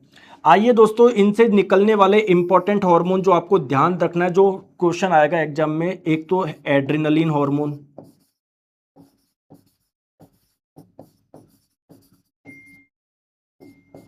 एड्रिनलिन, ठीक है, ये फोन आज साइलेंट। और एक आपका कौन सा निकलता है? एक निकलता है कॉर्टिसोल हार्मोन। दोस्तों एक निकलता है आप लोगों का कौन सा? एल्डोस्टेरोन। और निकलते हैं, क्वेश्चन इनसे ही आएंगे, और इनमें भी मैं ईमानदारी की बात बताऊं, क्वेश्चन इससे आएगा, एड्रिनलिन से। ठीक है, करता क्या है बात को समझो। तो एड्रिनल ग्लैंड क्या स्रावित करती है? इससे कौन सा हार्मोन निकलता है? कॉर्टिसोल हार्मोन निकलता है क्या? Correct answer option number C हो जाएगा। अब किसका क्या काम है, आइए एक एक करके हम लोग समझते हैं। देखो देखो इधर आओ, देखो आ जाओ, एक एक करके समझते हैं, क्वेश्चन के माध्यम से आ जाओ। सबसे पहले बात आती है दोस्तों, एड्रिनलिन हार्मोन क्या करता है? बहुत इंपॉर्टेंट है, क्वेश्चन इसी से आएगा, लिख के ले लो, इसी से आएगा। एड्रिनलिन हार्मोन क्या करता है? एड्रिनलिन हार्मोन करता क्या है? आइए देखो दोस्तों, जब भी आप लोग किसी इमरजेंसी कंडीशन में आते हो, इमरजेंसी कंडीशन का मतलब क्या है? जिसमें कुछ घबरा गए आप, मान लो कुत्ता आ गया, ठीक है, तो भागोगे क्या? भागोगे क्या? एक बच्चा बोलेगा नहीं सर मैं तो लड़ूंगा। तो आप लड़ो या भागो, दोनों ही कंडीशन के लिए दोस्तों ये हार्मोन इंपॉर्टेंट है, एड्रेनलिन हार्मोन। दोनों ही कंडीशन के लिए आपको तैयार करता है। कैसे सर? जैसे अगर आपको भागना है तो मसल्स को ज्यादा एनर्जी चाहिए, ठीक है, तो ये क्या करेगा, एड्रेनलिन हार्मोन आपकी हार्ट बीट बढ़ा देगा।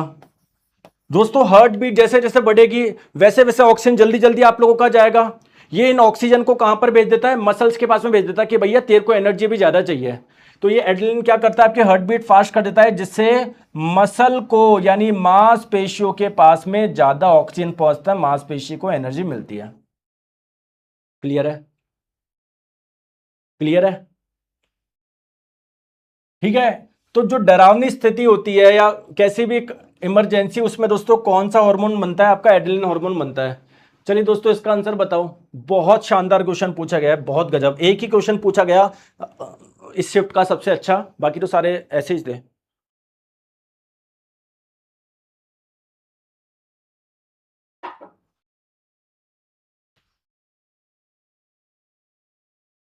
बताओ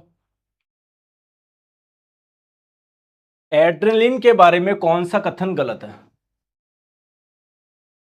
दोस्तों लड़ो या भागो, लड़ने को बोलते हैं फाइट, भागने को बोलते हैं फाइट, फ्लाइट, सॉरी, भागने को बोलते हैं फ्लाइट और लड़ने को बोलते हैं फाइट। तो दोनों ही कंडीशन के लिए आप लोगों का ये एड्रेनलिन हार्मोन है जो आपको तैयार करता है।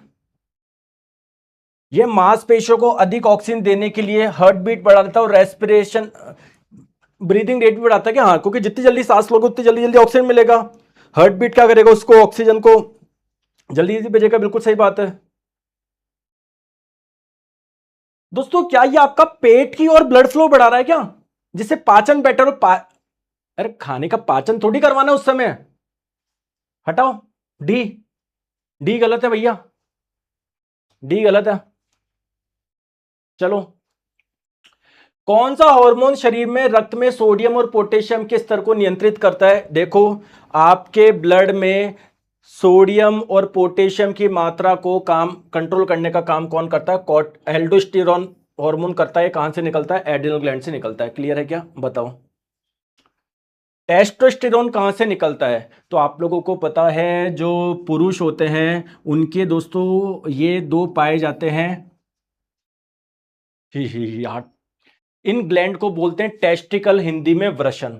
इनको एंड्रोक्राइन ग्लैंड क्यों बोल रहे हैं, क्योंकि इनसे कुछ हार्मोन निकलता है। सर कौन सा हार्मोन निकलता है, इससे दोस्तों एक हार्मोन निकलता है जिसका नाम है टेस्टोस्टेरोन।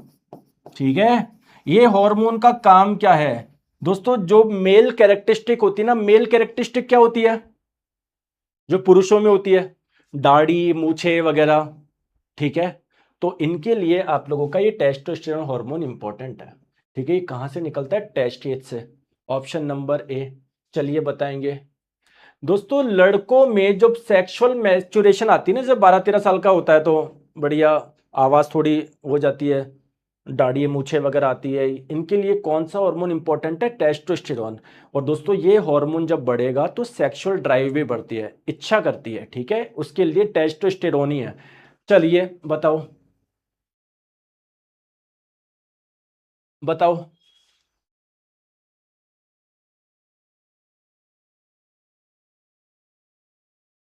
सही कथन का चयन करिए। टेस्टोस्टेरोन लड़कों में यौवनावस्था के लक्षणों का भी नियंत्रित करता है, बिल्कुल सही बात है। लड़कों में यौवन अवस्था जब 12-13 साल का जब होता है तो उसमें ये जो लक्षण आते हैं दाढ़ी मूछ वगैरह, उसके लिए क्या ये वाला हार्मोन है क्या, नहीं ये वाला है। कथन एक सत्य है, कथन भी असत्य है। सर ये हार्मोन क्या है, आ जाओ दोस्तों। जो महिला होती है उनके अंदर पाई जाती है ओवेरी, हिंदी में बोलते हैं अंडाशय। क्लियर है, तो इसको एंडोक्राइन ग्लैंड बोल दूं क्या, बोल दो। क्यों, क्योंकि सर इससे हार्मोन निकलते हैं। कौन कौन से हार्मोन निकलते हैं दोस्तों, दो हार्मोन निकलते हैं, एक तो प्रोजेस्टेरोन नाम का और एक एस्ट्रोजन नाम का। सही लिखा है क्या मैंने दोस्तों। प्रोजेस्टेरोन हार्मोन क्या करता है बताइए, फीमेल में जब वो प्रेग्नेंट होती है, ठीक है, गर्भ धारण करती है या प्रेगनेंसी के लिए, गर्भावस्था के लिए, प्रेगनेंसी को मेंटेन करने के लिए प्रोजेस्टेरोन हार्मोन काफी इंपॉर्टेंट है। ठीक है, और दूसरा कौन सा है बताओ, महिलाओं में दूसरा हार्मोन कौन सा निकलता है, इसका काम क्या है, तो प्रेगनेंसी मेंटेन करने का मतलब क्या है? देखो, फीमेल का जो यूटेरस होता है ना, गर्भाशय, इसमें जब जब भी वो प्रेग्नेंट होती है, जो बच्चा होता है ना, वो गर्भाशय में पूरे 9 महीने गर्भाशय जो होता है ना, इसमें ग्रोथ करता है। तो उस गर्भाशय की दीवारें मोटी होनी चाहिए, तभी तो दोस्तों बच्चा होल्ड रह पाएगा। तो इस दीवारों को मोटी करने के लिए प्रोजेस्टेरोन हार्मोन काफी इंपॉर्टेंट है। अगर प्रोजेस्टेरोन हार्मोन नहीं बनेगा तो ये दीवारें मोटी नहीं होगी, बच्चा यहां पर रह नहीं पाएगा। ठीक है, चलिए दोस्तों, एक हार्मोन है एस्ट्रोजन, जो कि क्या करता है? फीमेल में जो पीरियड्स आते हैं, या मैं बोलूं जो मेंस्ट्रुअल साइकिल होती है, उसको कंट्रोल करने का काम कौन करता है? ये एस्ट्रोजन करता है। चलिए बताएंगे। ठीक है, अब दोस्तों मुझे एक चीज बताओ, जो प्लांट होता है, जैसे मान लो आपको मैंने टच किया, आपको पता पड़ जाता है, या आपका पैर कहीं मान लो कांटों पे चला जाए तो आप रेस्पॉन्स करते हो। क्या प्लांट भी रेस्पॉन्स करते हैं क्या? आपने देखा होगा दोस्तों, जैसे छुई मुई का पौधा है, जैसे ही आप लोग टच करोगे उसकी पत्तियां मुरझा जाती है। क्या प्लांट में भी उनके अलग अलग पार्ट के बीच में कोऑर्डिनेशन होता है क्या? तो क्वेश्चन ये आता है कि यार प्लांट में ये काम कौन करता है? प्लांट में वो तो है ही नहीं, ब्रेन वगैरह यानी नर्वस सिस्टम तो है ही नहीं। तो दोस्तों प्लांट में भी क्या बनते हैं? हॉर्मोन्स बनते हैं। अभी उनके बारे में बताऊंगा, प्लांट में बनने वाले हॉर्मोन। बताओ।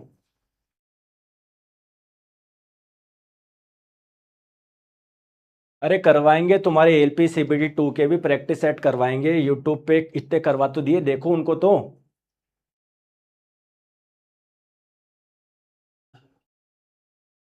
एक छात्र कहता है पौधों में तंत्रिका तंत्र नहीं होता, इसलिए वो किसी भी चीज के प्रति प्रतिक्रिया नहीं कर सकते। इसका सही आंसर क्या होगा? तो दोस्तों वो हार्मोनल, यानी प्लांट में भी हार्मोन बनते हैं, उनमें भी मैसेज आते हैं एक जगह से दूसरी जगह, विद्युत रासायनिक संकेत के आने से प्रतिक्रिया करते हैं। बिल्कुल सही बात है। ठीक है, ऑप्शन नंबर 20 का आंसर हो जाएगा। ठीक है, अब आ जाओ दोस्तों, प्लांट में जो हार्मोन बनते हैं ना, इसके बारे में मैं बता रहा हूं, ध्यान से आप लोग समझना। प्लांट में दोस्तों 4 हार्मोन बनते हैं, मतलब हार्मोन्स बहुत बनते हैं, एनसीईआरटी में केवल 4 हार्मोन का जिक्र है। एक एक हार्मोन को समझ लो, सारे क्वेश्चन एक साथ कर लेंगे। सबसे पहले बात करते हैं दोस्तों, ऑक्सिन हार्मोन क्या करता है। देखो, प्लांट में 4 हार्मोन बनते हैं, एक हार्मोन है ऑक्सिन हार्मोन। दोस्तों ये क्या करता है, कौन मुझे बताएगा? याद है क्या? प्लांट भी दोस्तों क्या है? कोशिका से मिलकर बना हुआ है। तो ये कोशिका की लंबाई बढ़ाता है, सेल इलोंगेशन, कोशिका की लंबाई बढ़ाता है, पहली चीज। ठीक है क्या दोस्तों? ये ऑक्सिन हार्मोन कहां पर पाया जाता है? जो तना वगैरह होता है ना, इसके टिप पर आप लोगों को ज्यादा मिलेगा। ये स्टेम यानी तने के टिप पे मिलेगा। तो कहीं ना कहीं अगर यहां पर लंबाई बढ़ाएगा तो तने की लंबाई बढ़ाने में भी मदद कर रहा है, कहीं ना कहीं मैं बोल सकता हूं। बहुत बढ़िया, ठीक है। दूसरा हार्मोन क्या कर रहा? दूसरा हार्मोन है जिसका नाम है जिब्रेलिन। ठीक है, जिब्रेलिन। मैंने आप लोगों को क्या बताया? ये ऑक्सिन हार्मोन क्या कर रहा है? तने की लंबाई बढ़ाने में हेल्प कर रहा है कि बिल्कुल। तो एनसीईआरटी बोल रहा है कि जो जिब्रेलिन होता है ना, ये भी लाइक ऑक्सिन, ऑक्सिन की तरह help in the growth of the stem. ये भी क्या करता है? तने की ग्रोथ करवाता है, जैसे ऑक्सिन करवा रहा है ना, ये भी तने की ग्रोथ करवाता है, तने की वृद्धि करवाता है। आगे बात समझ में? दोस्तों एक हार्मोन है साइटोकिनिन, ये क्या करता है? दोस्तों जब भी ग्रोथ होती है, चाहे इंसान में हो चाहे कहीं पर भी हो, तो पुरानी कोशिका से नई कोशिकाएं बनती है। तो इस प्रोसेस को बोलते हैं सेल डिवीजन, यानी कोशिका विभाजन। तो दोस्तों प्लांट में जो कोशिका विभाजन होगा, उसमें इस वाले हार्मोन का इंपॉर्टेंट पार्ट है। दोस्तों आप लोग मुझे बताओ, जब आप बीज को कहीं पर डालते हो, नया पौधा बनता है, तो क्या सबसे ज्यादा ग्रोथ होती है क्या? क्योंकि यार बीज डाल रहे हो, बीज से पूरा पौधा बन रहा है। तो अगर एग्जाम में पूछा जाए ये वाला हार्मोन सबसे अधिक मात्रा में कहां पर पाया जाता है, बहुत इंपॉर्टेंट है, बीज में, सीड में। और बीज कहां पर होता है? फल के अंदर होता है। तो फ्रूट यानी फल में अगर पूछा जाए साइटोकिनिन सबसे अधिक मात्रा में कहां पर पाया जाता है? बीज में और फ्रूट में, क्योंकि यहां पर सबसे अधिक सेल डिवीजन यानी कोशिका विभाजन होता है। एक हार्मोन है जिसका नाम है एब्सिसिक एसिड, शॉर्ट में मैं लिख रहा हूं ABA।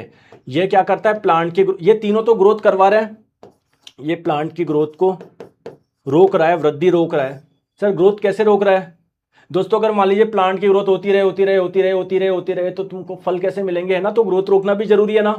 और आप लोगों को पता है प्लांट के जो वेस्ट होते हैं वो कैसे निकलते हैं, जब पत्तियां झड़ती है तब उससे वेस्ट निकल जाता है ना, तो ग्रोथ रोकना जरूरी है ही नहीं है। तो प्लांट की ग्रोथ को रोकने के लिए एब्सिसिक एसिड ये वाला हार्मोन इंपॉर्टेंट है। अब सारे क्वेश्चन कर लो दमादम, बताओ कौन सा प्लांट हार्मोन है, ये नहीं है, ये नहीं है, ये नहीं है, ये है, चलो आ जाओ इसका आंसर बताओ। कौन प्लांट की ग्रोथ करवाता है? एब्सिसिक एसिड नहीं करवाता, एब्सिसिक एसिड नहीं करवाता, एब्सिसिक एसिड नहीं करवाता, एब्सिसिक एसिड नहीं करवाता, बाकी सारे कराता है। ऑप्शन नंबर बी, चलो बताओ कौन सा प्लांट हार्मोन है जो कि पौधे के शीट्स पर ऊपर अधिक मिलेगा, मतलब टॉप पर? तो मैंने बताया ऑक्सिन हार्मोन, ये ज्यादा यहां पर मिलता है, ठीक है, ऑप्शन नंबर बी, ठीक है बताओ। चलो कौन सा हार्मोन है कि जो वृद्धि को रोकता है, ग्रोथ को कौन रोकता है? ये एक ही हार्मोन है जो रोकता है, एब्सिसिक एसिड, इसी की वजह से ग्रोथ रुकती है, पत्तियां मुरझा जाती है। चलो बताओ कौन सा प्लांट हार्मोन पौधे के तने की ग्रोथ करवाएगा? एक तो ऑक्सिन करवाता है, ऑप्शन में ऑक्सिन है नहीं, और एनसीईआरटी में बड़े बड़े अक्षरों में लिखा हुआ है जो जिब्रेलिन हार्मोन है ऑक्सिन की तरह, ये भी स्टेम की ग्रोथ करवाता है, ऑप्शन नंबर डी हो जाएगा। चलो बताओ फल और बीज में कौन सा प्लांट हार्मोन अधिक पाया जाता है, बताओ? साइटोकिनिन, ऑप्शन नंबर डी, ठीक है। एनसीईआरटी ने देखो बड़े बड़े अक्षरों में लिखा हुआ है कि जो साइटोकिनिन होता है ना, प्रेजेंट इन ग्रेटर कंसेंट्रेशन, बहुत अधिक मात्रा में प्रेजेंट होता है, कहां पर? फ्रूट्स और सीड में।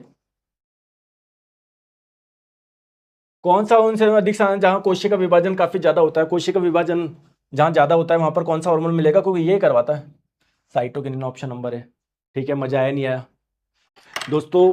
प्लीज मेरी रिक्वेस्ट है, जो 6 दिन हमने पढ़ा है ना उसको रिवाइज कर लो। आप देखो यूट्यूब खोलोगे आप भ्रमित हो गए, आप सुबह से शाम पढ़ते रहो, क्लासेस देखते रहो, नहीं होगा दोस्तों सिलेक्शन अगर आप लोग जब तक चीजें रिवाइज नहीं करोगे। कैसे होगा आप लोग मुझे बताओ, है ना? तो यार 6 दिन हम लोगों ने जो भी पढ़ा है प्लीज उसको रिवाइज कर लो। 6 दिन में जो भी आपने मैथ्स पढ़ी है, 6 दिन में जो भी रीजनिंग पढ़ी है, जो भी आपने पढ़ा है दोस्तों, उसको एक दिन प्लीज बैठ के रिवाइज करो। हम मिलेंगे दोस्तों मंडे को यानी सोमवार को सेम टाइम पे हमारे नेक्स्ट चैप्टर में, ठीक है? तो तब तक के लिए बाय बाय, अलविदा, खुश रहो, रिवाइज करो। और साइंस का फाउंडेशन बैच, निर्माण बैच आप लोगों को अगर डिटेल में पढ़ना है दोस्तों जुड़िए। लास्ट ईयर का बैच भी मैंने फ्री दे दिया है, वीओडी बैच, अगर किसी को जल्दी पूरा करना है तो वो इससे कर सकते हैं, वरना लाइव क्लास आप लोगों की चल रही है रोज दोपहर 1 बजे। कंप्लीट थ्योरी बैच है, साथ में सारे क्वेश्चंस करवाए जाते हैं, डेली लाइव क्लास है दोपहर 1 बजे, मिस करते हो रिकॉर्डिंग मिल जाएगी। 2026 तक के सारे पीवाईक्यू सॉल्व करवा रहा हूँ, पूरा कंटेंट बाइलिंगुअल है, हर क्लास की पीडीएफ मिलेगी, chapter wise test series free है, 1 साल की वैलिडिटी है। आप लोग जाओगे तो आप लोगों को डेमो भी मिल जाएंगे, डेमो देख लो, पेड कोर्स में जाके निर्माण बैच में आपको डेमो भी मिल जाएंगे, जैसे पेमेंट करोगे क्लास आपकी चल जाएगी। यूट्यूब क्लास के लिए मैंने आप लोगों को बता ही दिया कैसे मिलेगी पीडीएफ, और इस नंबर पर संपर्क कर सकते हो, कोई समस्या हो तो बाय बाय।